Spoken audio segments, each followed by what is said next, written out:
c'est pas grave. Bonsoir. On est content que vous soyez ici. Ce soir encore, le Seigneur, il a permis qu'il y ait des nouvelles personnes qui viennent ici. Et on croit que c'est Dieu qui les attire ici. Pourquoi? Parce que la Bible dit que c'est le Saint-Esprit qui ajoutait chaque jour à l'Église ceux qui étaient sauvés. Il y a un truc qui est très important. Souvent, quand on parle de l'onction, on prend l'exemple d'une ampoule.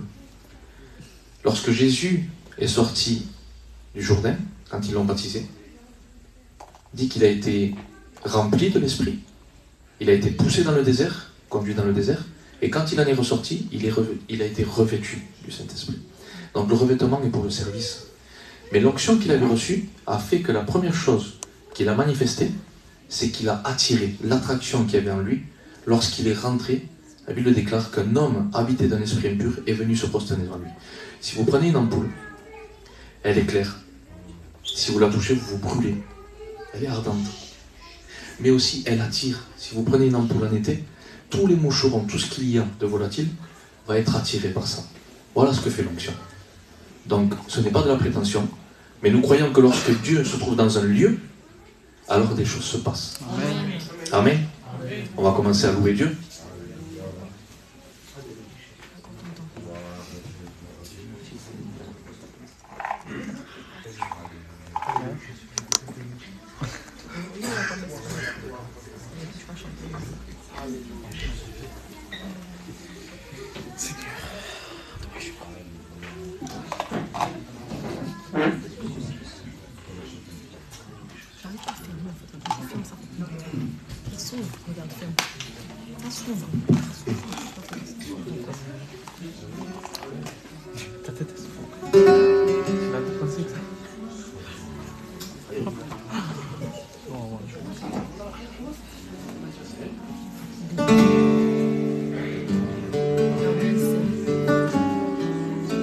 Seigneur, notre Dieu et notre Père, nous te bénissons.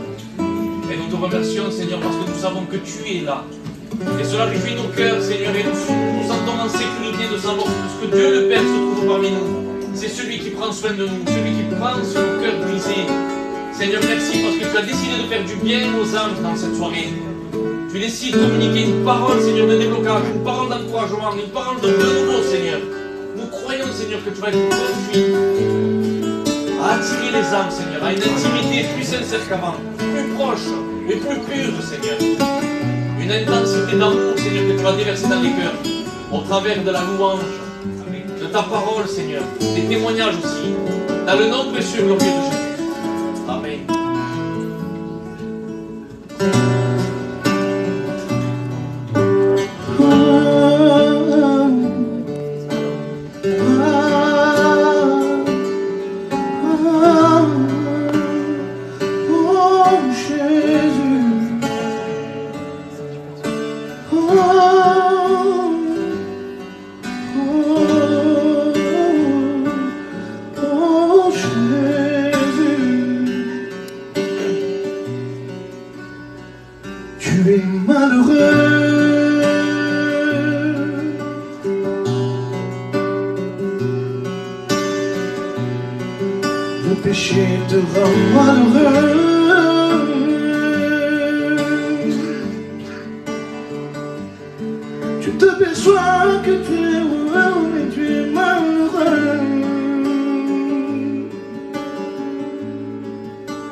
Toi qui vis sans Dieu,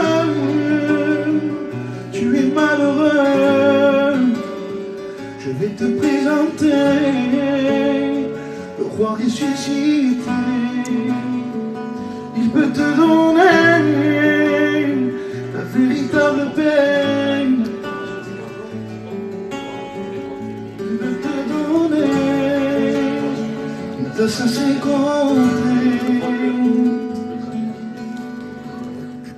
Jésus-Christ a vaincu sur la croix. Jésus-Christ a vaincu sur la croix.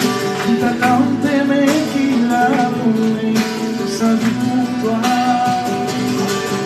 Jésus-Christ a vaincu sur la croix. Jésus-Christ a vaincu sur la croix. Il t'a tant aimé qu'il a donné sa vie pour toi. Son sang a coulé pour toi. Son sang a coulé. couler pour toi, ça va marcher pour toi, ce qu'on est versé pour toi. Alléluia, Alléluia. Jésus-Christ auprès de toi, ne t'inquiète pas, le Saint-Esprit te guidera. Yeshua.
Gloire à Dieu pour la louange. On va appeler notre sœur, Pascal, qu'elle vienne nous dire ce qu'il y a dans son cœur, Soyons attentifs parce que c'est possible qu'il y ait des paroles qui soient relâchées pour vous. Bonsoir à tous et toutes. Voilà, je suis heureuse de pouvoir partager ce que le Seigneur a fait pour nous. Et je veux remercier cette nouvelle église naissante de m'avoir accueilli vraiment, grandement, cœur ouvert, et c'est ouvert à tout le monde. Donc j'ai pris un petit support quand même, parce qu'il y aurait pas mal, beaucoup de choses à dire. Et avec Dieu, on ne se lasse jamais de parler de lui tellement il est merveilleux. Donc je vais rebondir sur ce que Christ a dit la dernière fois. Il a parlé de laisser le passé derrière soi. Et ça fait référence à l'appel d'Abraham. Et Abraham donc a été invité à sortir de sa patrie. Et Dieu lui a dit, sors de ta patrie. Mais réellement, le mot veut dire, va vers toi. Il a été question de destinée, parce que le Seigneur a une destinée pour nous tous. Amen. Et à travers la vie d'Abraham, on voit le cheminement. Il est parti d'un endroit, et je reprends une fois encore ce que Christ a dit, parce que c'était vraiment une introduction au message que j'allais pouvoir apporter.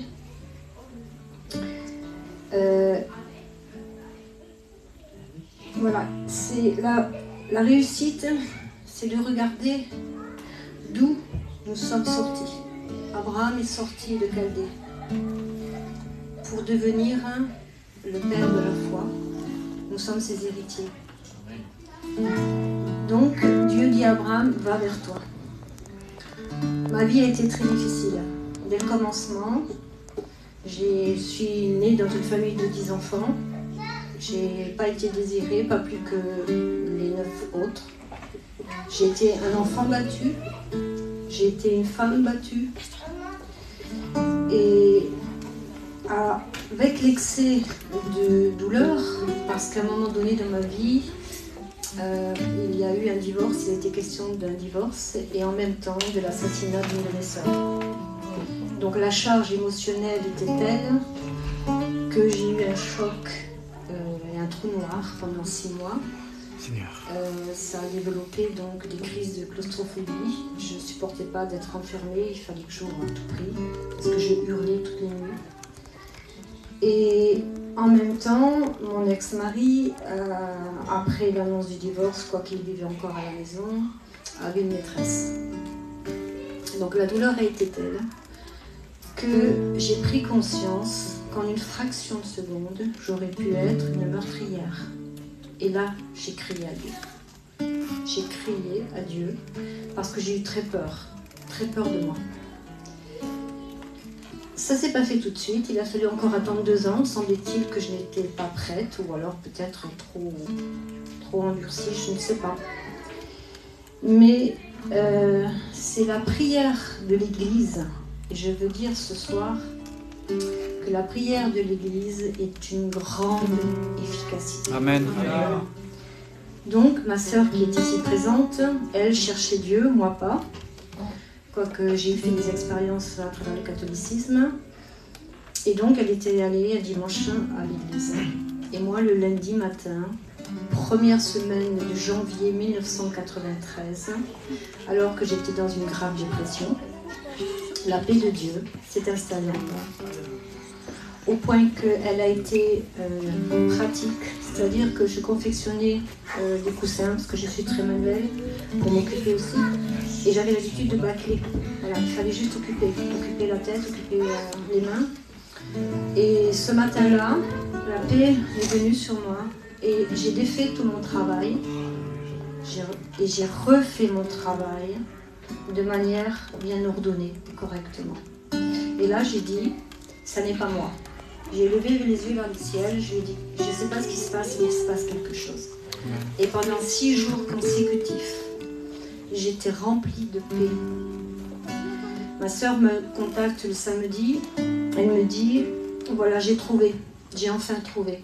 Et c'était solennel, Donc je l'écoute. Elle était persuadée que j'allais donner un refus. Elle me dit voilà, demain matin, je me rends dans une église évangélique. Est-ce que tu veux venir avec moi? Je dis oui. Donc je me suis fait baptiser au mois de juin, la même année. Mon cœur était brisé. Et Chris en a parlé tout à l'heure. Brisé. Complètement en mille morceaux. J'avais plus confiance en personne, surtout pas en l'être humain. Et l'approche avec Dieu a été très difficile et très longue. Il a fallu que Christ m'apprivoise. Il y a eu un chemin de restauration, de guérison, qui s'est entamé. Et à un moment donné, quand j'ai donné mon cœur au Seigneur, je n'avais pas conscience de ce que pouvait être une repentance, parce que quand on a le cœur brisé, on ne peut pas se repentir. Donc on a entendu des schémas tout faits de la repentance, mais c'est au cas par cas. Et Christ fait avec nous au cas par cas. Ma conversion n'est pas la même que la vôtre, parce qu'elle est spécifique, nous sommes tous uniques devant Dieu. Amen. Et il nous prend là où on en est. Donc avec le temps, ce qui m'a touchée, c'est l'amour. C'est l'amour, c'était, voilà. Et quand on est brisé, on n'a soif que d'amour. Et à un moment donné, dans mon parcours, j'ai vécu des épousailles avec le Seigneur.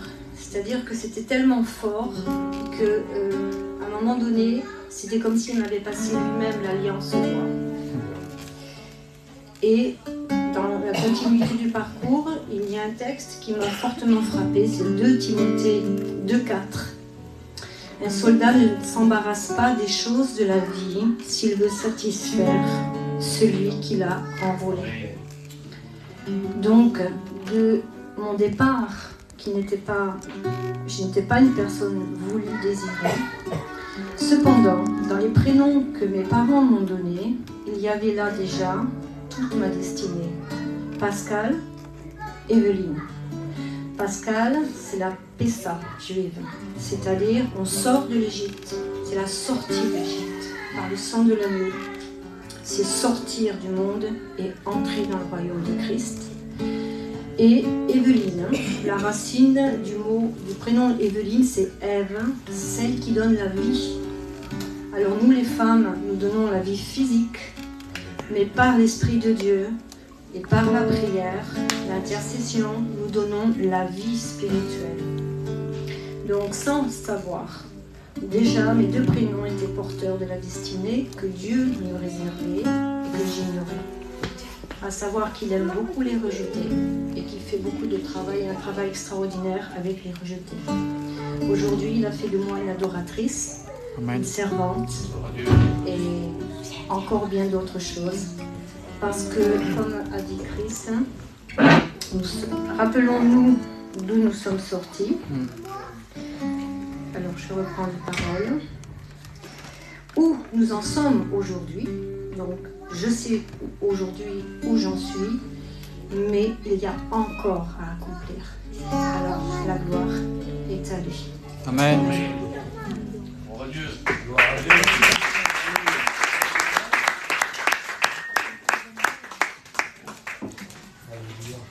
Gloire à Dieu. J'ai beaucoup aimé lorsqu'elle a cité le texte de Paul lorsqu'il s'adresse à Timothée. Il dit qu'il ne faut pas s'embarrasser des choses de cette terre, parce qu'il y a une forme de complaisance vis-à-vis de Dieu pour qu'on puisse lui plaire véritablement, et il y a un rôle à jouer parmi notre génération et dans les temps à venir aussi. Il disait aussi à Timothée: souffre avec moi comme un bon soldat du Christ. Mais il y a une version qui dit: prends la charge de souffrance qu'il t'est due ou attribuée et souffre avec moi comme un bon soldat du Christ. C'est-à-dire qu'il y a une souffrance qui nous a été réservée. Mais la souffrance, elle nous discipline, elle nous enseigne, elle nous éduque. Job 7, verset 1 dira: le sort de l'homme est d'être un soldat sur la terre. C'est pas facile, mais c'est pas impossible. On continue de faire.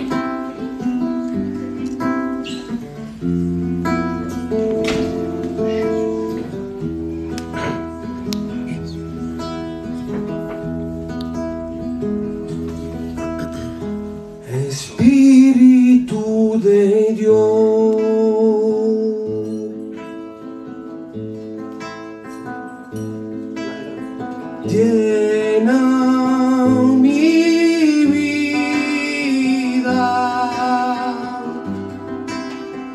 llena mi alma, llena mi ser, Espíritu de Dios,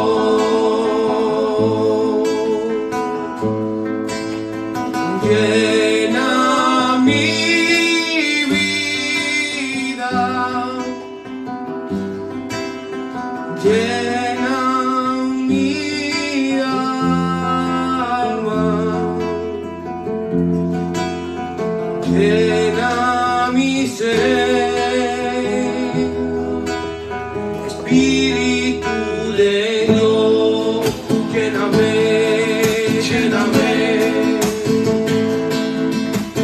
con tu presencia, lléname, lléname con tu amor, lléname, lléname con tu poder, Espíritu de Dios, lléname, lléname con tu presencia, lléname, lléname con tu amor, lléname, lléname con tu poder, Espíritu de Dios,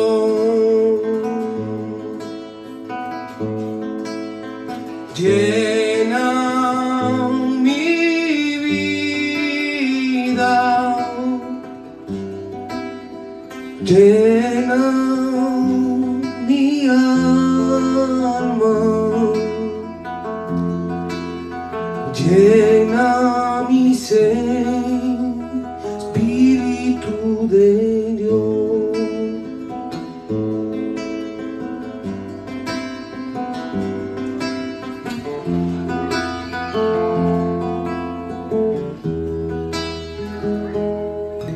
Alléluia, gloire à Dieu. Amen, Jésus-Christ. Nous allons passer par un service d'offrande volontaire, hein, où vous faites comme ce qu'il y a résolu dans votre cœur. Les frères vont continuer d'adorer Dieu et nous allons continuer.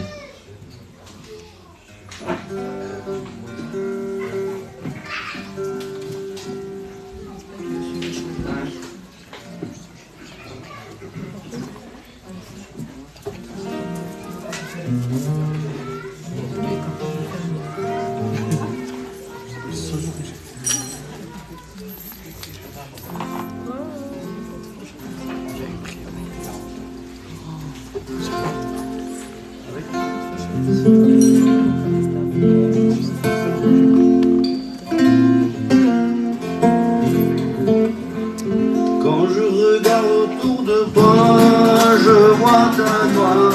Seigneur Jésus, je te bénis. Comment ne pas te louer? Seigneur Jésus, quand je regarde autour de moi, je vois ta gloire. Seigneur Jésus, je te bénis. Comment ne pas te louer? Seigneur Jésus, quand je regarde autour de moi, je vois ta gloire. Seigneur Jésus, je te bénis, comment ne pas te louer? Seigneur Jésus, comment ne pas te louer? Comment ne pas te louer? Comment ne pas te louer?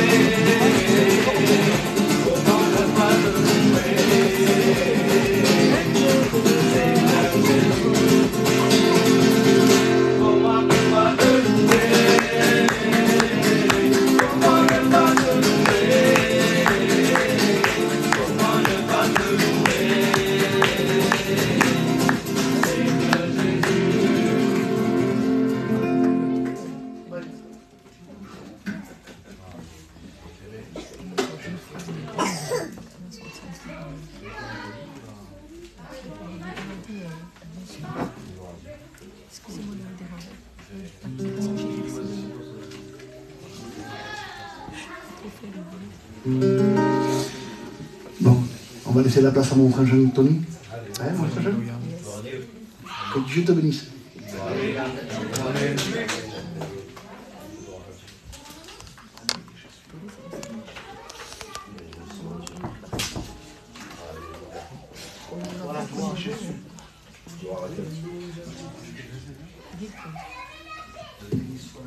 Alléluia. Gloire à Dieu. J'espère que vous êtes bien ce soir. Amen. Amen. Avant de commencer, j'aimerais que mon frère Boris, qui est serviteur de Dieu, qui est responsable de Tout est possible Narbonne, prie pour moi. Nous voulons te glorifier, Jésus. Merci, Seigneur, parce que nous savons que c'est toi qui prends le contrôle de cette réunion. Seigneur, et je sais que mon frère, Seigneur Père, se repose sur toi. Seigneur, pas non sur son intelligence ni ses capacités, non. Mais Seigneur, maintenant, je demande au Saint-Esprit qui vienne le saisir. Amen. Seigneur, et qu'il soit cet instrument qui se laisse utiliser entre tes mains. Amen. Qu'il soit ce canal de bénédiction, Dieu.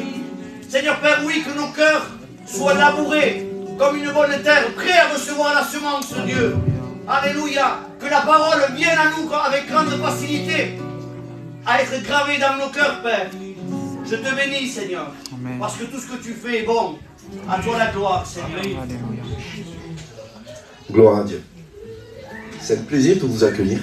Voilà, pour ceux qui ne me connaissent pas, je suis Tony. Je fais partie de l'équipe Tout est possible Béziers. Et on va voir ensemble ce que Dieu a prévu pour cette soirée. Vous savez, ici à Tout est possible, on a une particularité. Cette particularité est d'activer les destinées. Alléluia. Et pour ça, pour activer les destinées, il y a toute une procédure à faire. Vous savez, Dieu est là, Dieu agit. Mais Dieu ne fera jamais rien sans notre collaboration. Et nous allons voir ensemble une loi. C'est une loi spirituelle. Elle n'est pas proprement décrite comme telle dans la Bible, mais elle en fait partie. La Bible, elle est là. C'est, on va dire, le GPS pour nous amener vers notre destinée. Mais il faut savoir la décortiquer, la décrire. Et cette loi, c'est la loi de l'existence. Cette loi, elle y est depuis le commencement. Et nous allons voir ensemble, en déchiffrant quelques versets ensemble, ce qu'elle fait. Antonio, tu pries s'il te plaît, pour dégager l'atmosphère, mon frère. Seigneur, je ne me lâche pas de le dire, Père éternel. Que c'est de toi, Saint-Esprit, que nous voulons entendre. Seigneur, nous voulons que tu prennes, Seigneur mon Dieu, les rênes, Seigneur mon Dieu, de cette réunion. Seigneur mon Dieu, que tu l'utilises puissamment. Amen. Seigneur, nous voulons maintenant prier pour que sa langue soit déliée maintenant de Jésus-Christ de Nazareth. Seigneur, qui a cette fluidité, Seigneur mon Dieu. Oui. Maintenant, Saint-Esprit, tu prends le contrôle. Au nom puissant de Jésus-Christ de Nazareth. Amen. Amen.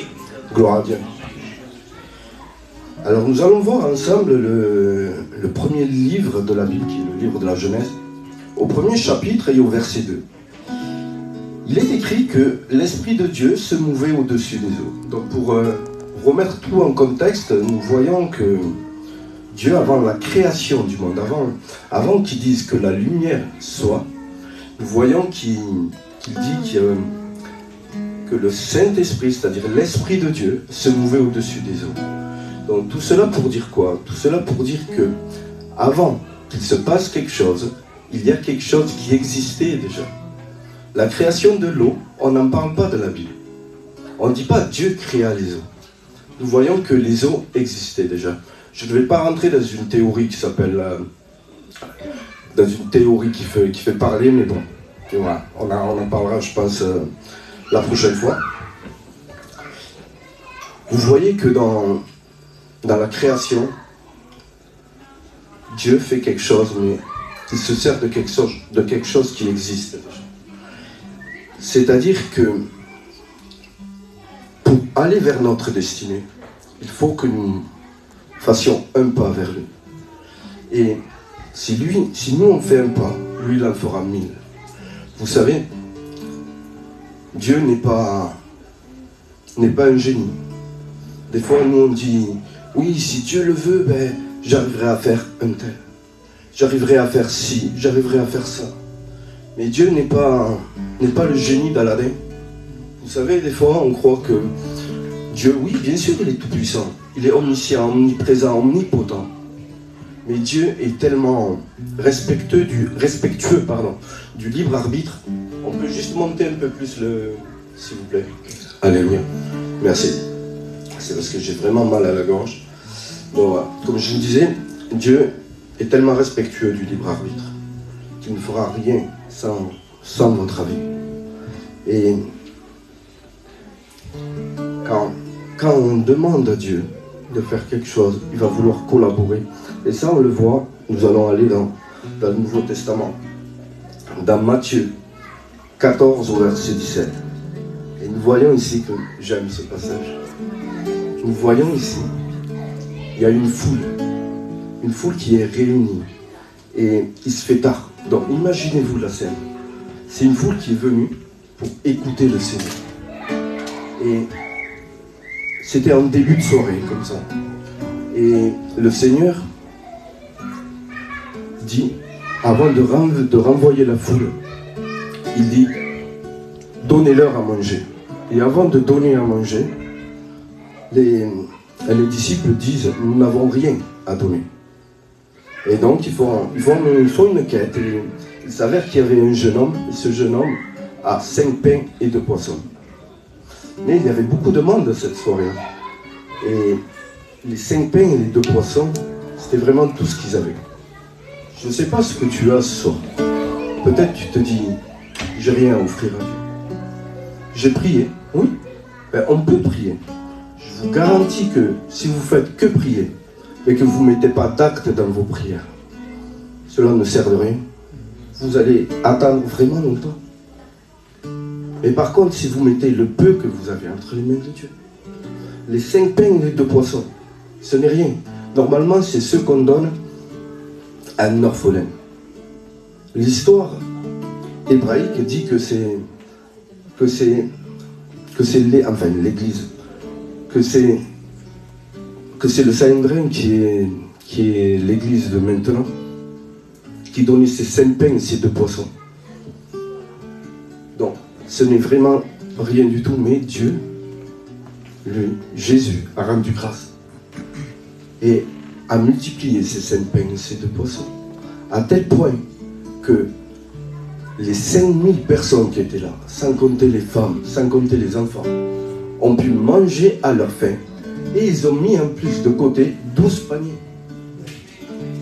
Donc vous voyez ce que Dieu peut faire. Quand on ouvre son cœur à Dieu, quand on fait le premier pas, quand on met ce qu'on a, Dieu fait le reste. Nous allons poursuivre. Vous allez voir. Il y a un autre passage qui, pour moi, est vraiment l'un de mes passages favoris. Il se trouve dans Marc 7, au verset 24 jusqu'au verset 30. Je ne vais pas tout lire, mais je vais juste vous raconter cette histoire. C'est l'histoire de la Syrophénicienne. Vous savez, la Syrophénicienne, c'est une païenne. C'était quelqu'un qui ne connaissait pas Dieu. Et vous savez, à l'époque, Jésus était venu. Il était venu pour les enfants d'Israël. Il n'était pas venu pour les autres peuples. Et là, cette Syrophénicienne s'approche du maître et lui dit, ma fille est possédée. S'il te plaît, prie pour elle, délivre-la. Et vous savez, la réponse de Jésus a été, non. Je ne suis pas venu pour les étrangers, je suis venu pour les enfants d'Israël. Il n'est pas bon que les petits chiens, il compare la Syrophénicienne à un petit chien. Quelle insulte, hein? On pourrait dire quelle insulte. Elle lui dit, il n'est pas bon que les petits chiens mangent le pain qu'il y a sur la table. Et la Syrophénicienne, j'aime vraiment sa réponse. Et là, on voit vraiment toute la loi de l'expérience. Merci, mon frère. On voit vraiment toute la loi de l'existence. Regarde. Elle dit, sa réponse dit, les petits chiens se nourrissent-ils pas des miettes de pain. Donc ça veut dire quoi? Ça veut dire qu'avec des miettes de pain, on peut avoir autant de résultats que le pain. Mais pourquoi? Parce que le pain de vie, c'est Jésus. C'est lui. Donc ne serait-ce qu'une miette de son pain peut changer toute notre vie. Et j'aime la réponse de Jésus. Regardez ce qu'il dit. Au verset 29. Jésus dit, à cause de cette parole, va, le démon de ta fille est sorti. Juste pourquoi? Parce qu'elle a fait un acte. Elle a dit, juste le peu que tu me donnes, ça va être assez pour que ma fille soit guérie. Parce que la délivrance est une guérison. Gloire à Dieu. Ce soir, j'ai pas envie d'être trop long. Je vous assure, on a passé une journée avec les frères vraiment très très mouvementée, à tel point que j'ai même du mal à parler. Mais bon, on s'appuie sur la grâce de Dieu. Amen. Ce principe, en fait, c'est, vous savez, j'aime ce passage aussi, j'aime beaucoup de passages, j'aime toute la Bible de toute façon. Ouais. Il y a un passage dans la Bible, c'est le premier miracle de Jésus. Et le premier miracle de Jésus, c'est qu'il change l'eau en vin.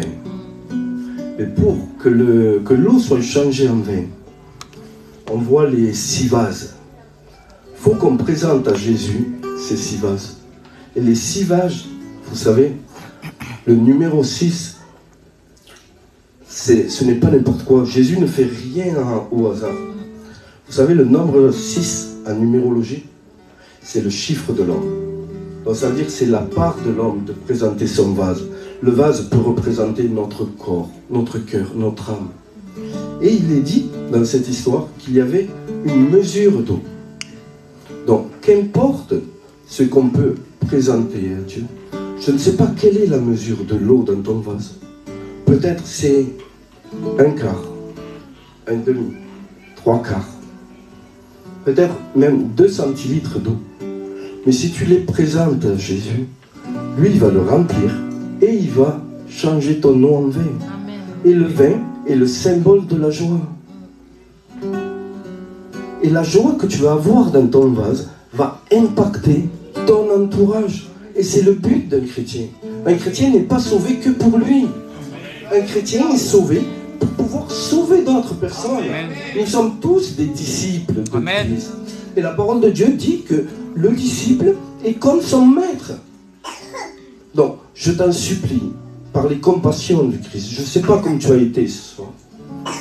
Je ne sais pas dans quelles conditions tu viens. Mais fais un acte de foi. Fais un acte de foi. Pose ton vase.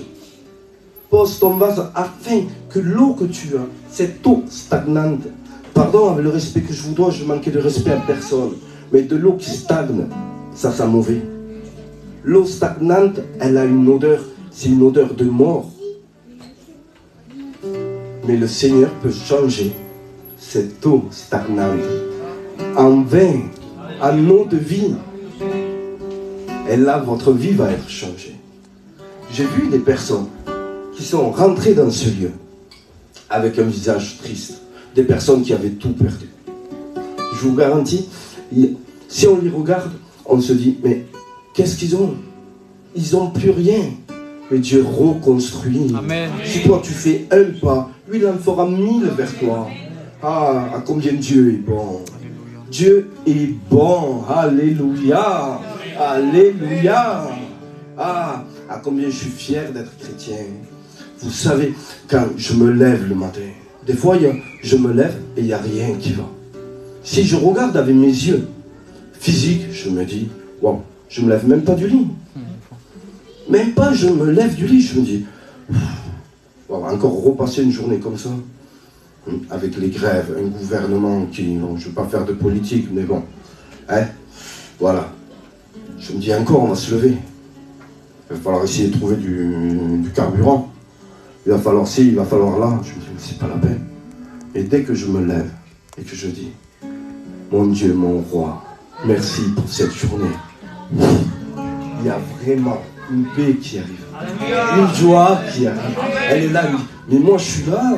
Qu'importe le manque de carburant, Qu'importe les grèves, qu'importe les violences, moi je suis là pour toi et je vais t'accompagner dans cette journée. Alléluia. Et quand le Seigneur nous accompagne dans cette journée, moi pourtant j'ai un petit gabarit, mais quand le Seigneur m'accompagne, je me sens comme un Goliath, comme un Malabar. Alléluia. Je sens la force de Dieu.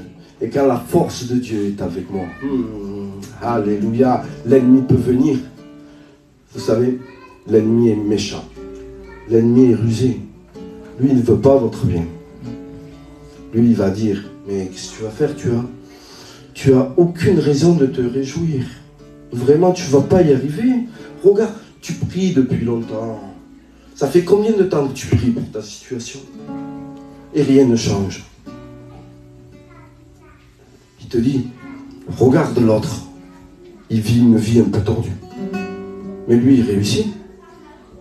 Il a quelques business pour avoir un peu d'argent. Et toi, tu es là. Tu te dis, ok, d'accord. D'accord. C'est vrai que je prie depuis plusieurs temps, des fois plusieurs mois, plusieurs années même. Et on ne voit pas le fruit de cette prière.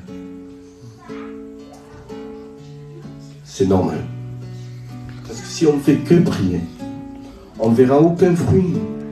C'est normal. Mais maintenant, si nous posons un acte, Amen, c'est vrai. Là, nous allons voir le fruit de Dieu.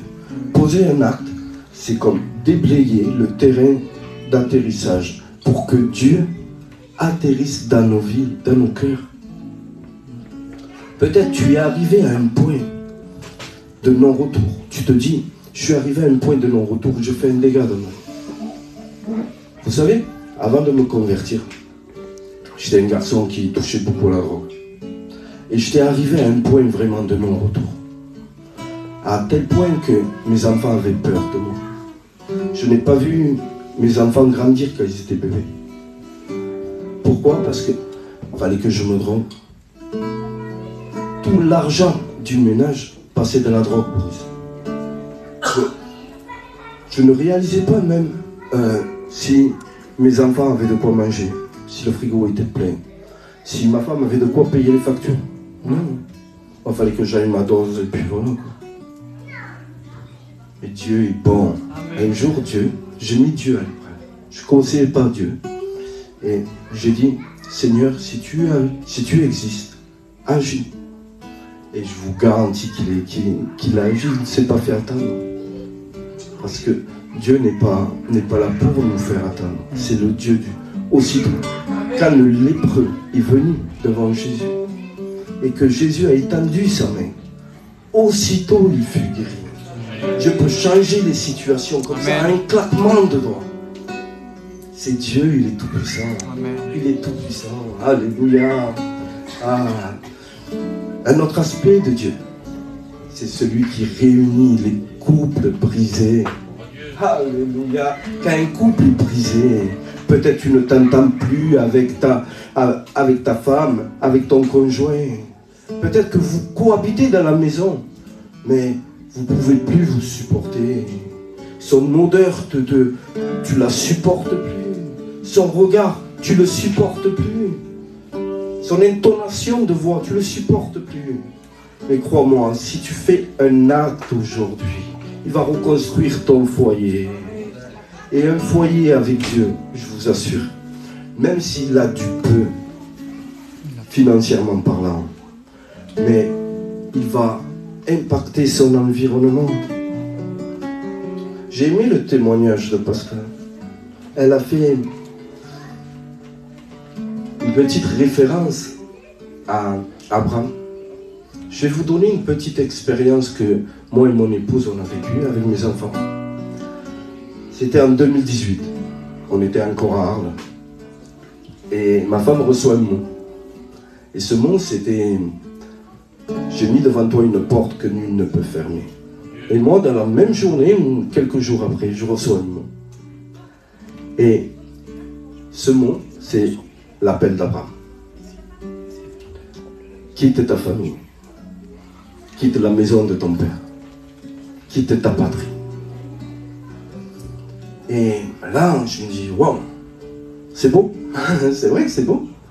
Mais maintenant, l'acte, on parle d'acte, il faut bien poser des actes.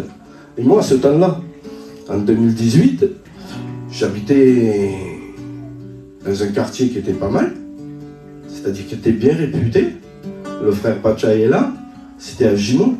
Gimont, on va dire, c'est un quartier résidentiel. J'avais une maison de 100 mètres carrés, avec terrasse.